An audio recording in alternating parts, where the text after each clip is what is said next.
Ayan, good day everyone. Welcome back po sa aking channel. Ayan, magbibigay lang po tayo ng komento regarding po sa ating program na NMP or National Mathematics Program.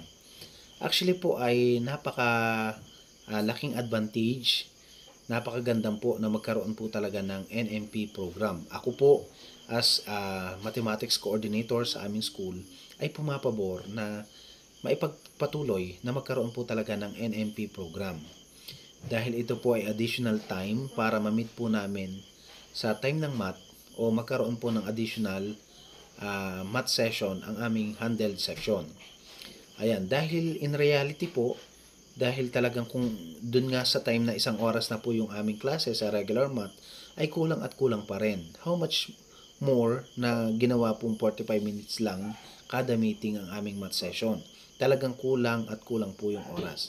Kaya ngayon, nadagdagan kami sa NMP ng 4 na 30 minutes equivalent to 120 minutes ay laking tulong po nito para ma-resolve din po namin ang aming problema regarding po sa academic performance po ng mga bata. Dahil nga po majority ng mga bata ay nahihirapan po sa math, talagang sa 50 bata, talagang 5 hanggang 7 lang pong bata ang marunong talaga sa klase. Sila po yung mga bata na mabilis makapick up ng lesson. Pero yung iba pong mga bata talagang dito sa aming NMP time, dito po namin tinututukan ang mga batang hindi pa ready sa regular math o maaaring nahihirapan o some students are struggling for this topic or lesson. Kaya laking tulong po talaga ng NMP nang sa ganun talaga ay matutukan talaga namin ang mga batang mahihina, ang mga batang nahihirapan talaga sa ganitong lesson.